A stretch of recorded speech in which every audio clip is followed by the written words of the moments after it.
Shalom, Bapak Ibu yang kami kasihi dalam nama Tuhan Yesus Kristus. Kami dari Majelis Daerah YPP Batu di Sumatera Bagian Selatan dan Sekolah Tinggi Teologi Ebenezer dalam program Sabda Ilahi menyapa Anda pagi ini. Tuhan Yesus memberkati. Kau Allah yang setia, Bapa yang mulia, kasih-Mu besar Tuhan. Kau pulihkan hidupku, Kaulah harapanku,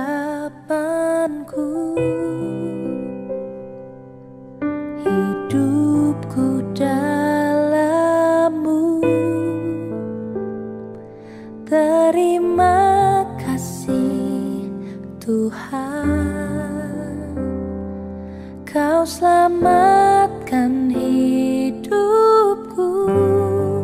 Dengan apa kan ku balas segala kebaikan-Mu?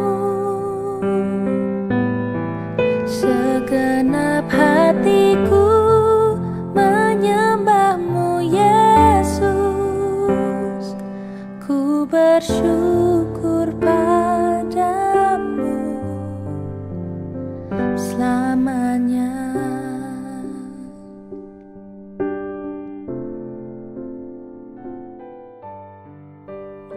Shalom pendengar setia Sabda Ilahi. Hari ini kita menghadapi tema yang serius dan dalam. Orang berdosa di tangan Allah yang murka. Mari kita merenungkan kebenaran ini dengan ketulusan hati dan kerendahan jiwa. Sebagaimana kita mendasarkan pengajaran ini pada firman Tuhan. Dalam kitab Keluaran 32 ayat 10, Tuhan berkata kepada Musa, "Oleh sebab itu, biarkanlah aku mendatangkan murkaku bangkit terhadap mereka, dan aku akan membinasakan mereka, tetapi engkau akan kubuat menjadi bangsa yang besar." Dan dalam Mazmur 7 ayat 12 dikatakan, Allah adalah hakim yang adil, Allah yang murka setiap hari. Firman ini menggambarkan kemarahan Allah yang kudus dan adil terhadap dosa. Ini adalah aspek dari keadilan Allah yang seringkali dilupakan dalam pemahaman modern kita, tetapi penting untuk pemahaman kita tentang keselamatan. Saudara-saudara, kita harus menyadari bahwa kemarahan Allah bukanlah kemarahan yang tidak terkendali, seperti kemarahan manusia, melainkan adalah reaksi kudus dan adil terhadap dosa. Allah adalah Allah yang suci dan tidak dapat berdamai dengan dosa. Ketika kita berdosa, kita tidak hanya melawan hukumnya, tapi kita meredukan keagungannya dan mengabaikan kebenarannya. Bayangkan jika seorang raja memiliki hukum yang bijaksana dan adil, dan rakyatnya melanggar hukum itu. Betapa tidak adilnya jika sang raja tidak menghukum pelanggaran tersebut. Demikian pula Allah yang Maha Kuasa dan Maha Adil tidak bisa membiarkan dosa tanpa hukuman. Kita harus memahami bahwa kita semua berada di tangan Allah yang murka. Tanpa Kristus, kita berada dalam bahaya yang besar, berada di ambang kebinasaan kekal. Namun, saudara-saudara, janganlah kita terjebak dalam keputusasaan. Inilah kabar baik yang menyelamatkan. Allah telah menyediakan jalan keluar dari kemarahannya melalui Kristus Yesus. Yesus Kristus, anaknya, datang ke dunia ini untuk menanggung hukuman yang seharusnya kita terima. Di atas kayu salib, kemarahan Allah terhadap dosa ditimpakan kepadanya. Inilah inti dari Injil. Melalui iman kepada Kristus, kita dapat diselamatkan dari kemarahan Allah dan diberikan anugerah yang tidak layak kita terima.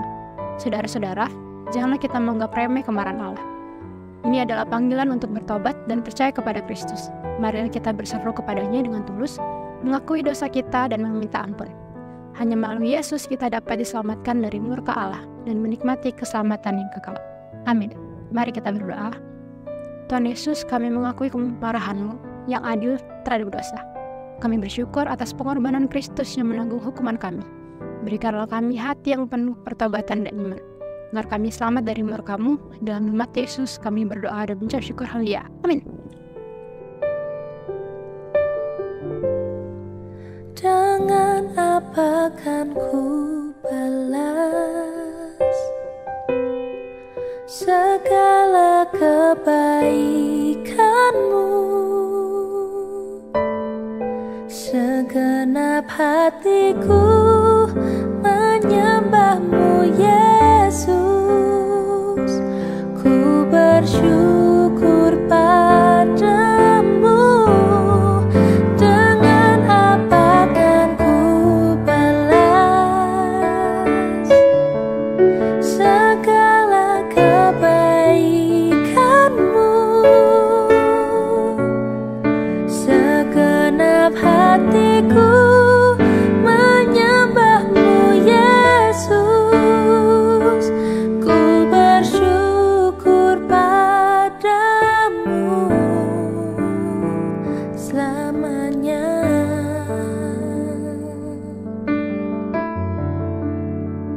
selalu